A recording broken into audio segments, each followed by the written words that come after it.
What is up, everyone? This is Drew from Bastard Sword with a quick bonus episode. Just a heads up. I don't know how this is going to sound. This might sound like complete shit. This might not be usable. You might not even get to hear this. I am recording this in my car on the way to work. So we're on a not quite hiatus, but a short reprieve to get caught up on our end. We have a few episodes teed up that should be coming out relatively soon, but I wanted to talk about a game that released yesterday as of the time I'm recording this that I have been spending a little bit of time with, and that is fucking sick. So this is UFO 50, which you may have heard us briefly mention this on an earlier podcast, but this is a really cool indie game that's been in development for a long time. And it's like low-key one of the most ambitious games I've ever played, I think. So this was developed by, I think, like 3 or 4 different people. Again, I'm driving. I don't have information in front of me, so I'm going to get a lot of shit wrong, and I'm sorry. But one of the developers was, I think, Daniel Wu. Is that maybe his name? I apologize if it's not. But the guy that created Spelunky, which, if you aren't familiar with it, it was one of the first, like, really big breakout indie games from, like, the late 2000s. It's a, like, 2D side-scrolling roguelite platformer, procedurally generated environments, all that stuff. It's really good, but it was one of the first games to get a lot of traction from what would become the big indie scene. And very talented dude. As you know, Spelunky 2 is out. It also rules. And this game is a collaboration between him and a few of his friends with an incredibly interesting concept. So the big conceit of this game is that it's 50 games in one, which sounds like a lot. It also makes me think of like some low effort trash. Like I would think of like, you know, a little mini game from a Rockstar game or something like that. That's like, oh, hey, that's cool. And there's not really much substance there, but that's not really the case at all. These are all like full whole ass games. But that's not even the most interesting part to me and why I wanted to actually talk about it. The most interesting part is sort of the meta narrative around them and the framing of all of this. So the game is about preserving the library of UFO 50, which is this fictional company that developed games throughout the 80s for this also fictional 8-bit console called, I don't remember what it's called, the LX something or other, but basically an NES competitor with a similar set of hardware limitations and similar, you know, graphical fidelity capabilities. And so how they did this, they set limitations of the console that then they would have to abide by as they're making these games. And it's like the entire library of everything that this company made, complete with, you know, like release dates and this progressing, not technology, but like progressing familiarity with the technology they are working with, progressing, you know, design philosophies and characters and budgets. So the earlier games are a little more rudimentary while they're kind of getting their development and design feet underneath them, which is not to say that they're, you know, bad in any way, because actually a lot of those earlier games are pretty sick, which I'll talk about here in a second. But there's a whole like narrative throughout where you can kind of track the like design trends within the company and the individual developers and like what they're bringing to the table. There's a history presented for each game, says like when it was released and kind of what they were thinking at the time. And there's all this crazy information, and it is just such a fucking cool idea that I love so very much. You find like an entire library of this like alternate world lost console full of a lot of genuinely really, really good games. Like the games, and I've only played a handful of them. Like I'm nowhere near, having experienced everything that this has to offer, or even a fraction of what it has to offer, but it's already so obvious that there is something really special here, and I can't wait to continue diving further into it. So, like, the first game I checked out, I do not remember what it's called, Bal something or other, but it's a really basic on the surface Metroidvania type game where you're playing as a knight going through these, like, caves and whatnot, and it's really cool. It's surprisingly deep. There's, like, a lot there. It all has that very authentic 8-bit feel to it. It's really slow paced, a little bit clunky, but also has a lot of really cleverly hidden traps and just this really like interesting kind of menacing atmosphere to it.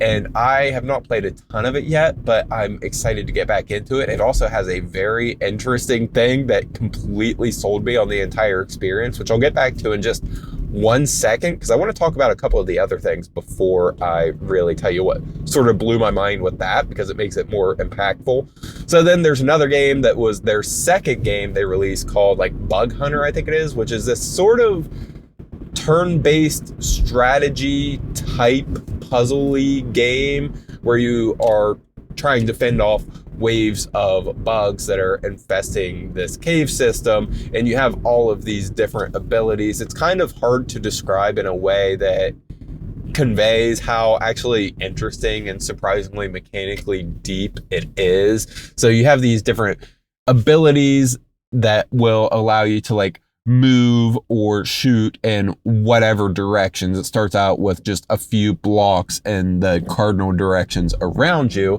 There's also currency that drops onto the playing field that you can either collect or you can attack, and it will explode and take out anything in its immediate vicinity.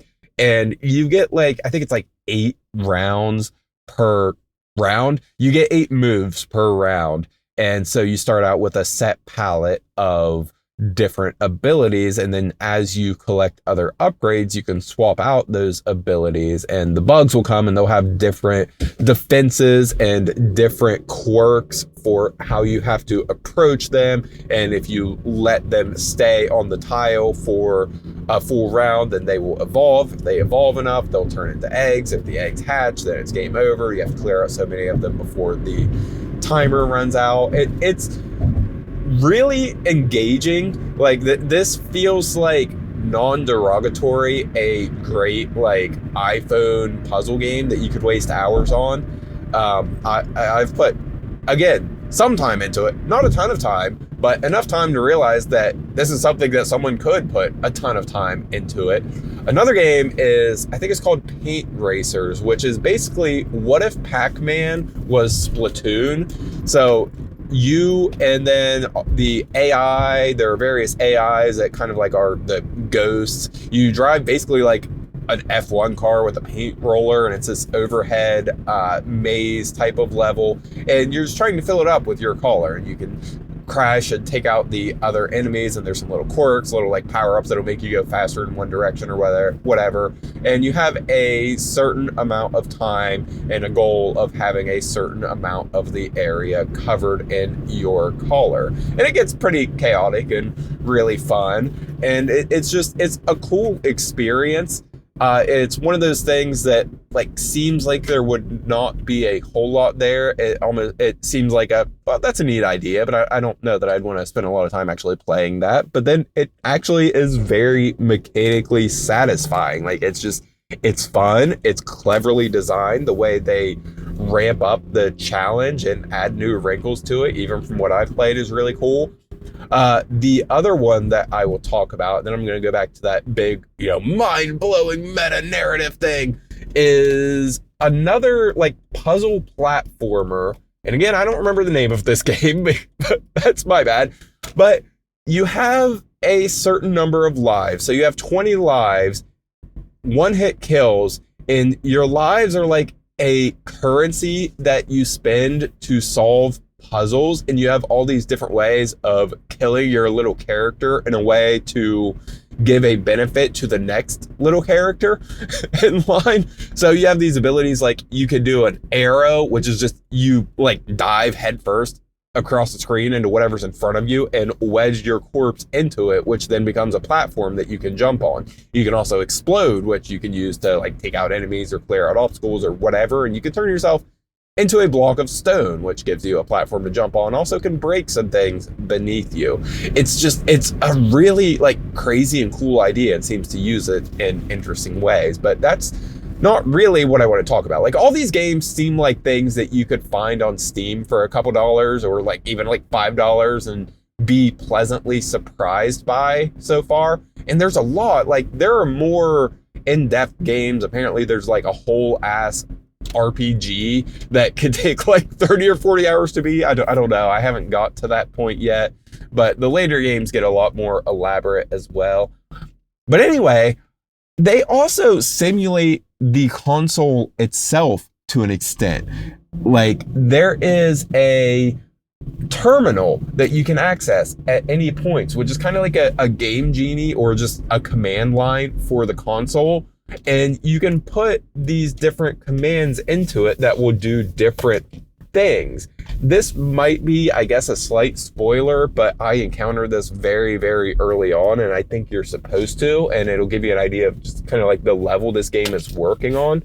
So you can open the terminal at any point. Like, you have the main menu screens where you're browsing through the library of these different cartridges, and you can also open it within any screen of the game, and it'll kind of show you like code of what is going on at the time.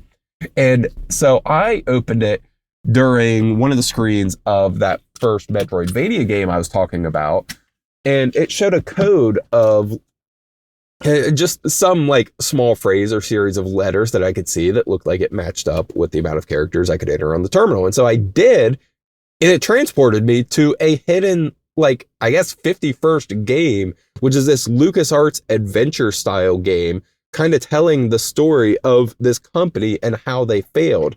And in that game, I found like an early beta version of the Paint Racers game that operated on slightly different rules. And when you can complete it, it gives you this weird like cryptic message and dumps you back out into where you were in the game. And it's just, the level that this is working on is so fucking crazy to me, and it's so cool. Like, I cannot wait to see kind of how it ties all this together, because it seems like there are so many just different secret layers and levels to this that tie the entire experience together. And it is so cool. And like I said, one of the secretly most ambitious games I've ever played, and I cannot wait to dive into it a little more. And I just wanted to ramble a little bit about how fucking cool it is. So anyway, yeah, hopefully this has actually been listenable. I appreciate y'all. We'll be back soon with some full episodes talking about some flopped games, maybe some Disco Elysium, some Last of Us 2, some Resident Evil 5, all of those things that we've mentioned. We'll be back with those real soon. In the meantime, thank you guys for listening. Check out UFO 50. It fucking rules. Thanks.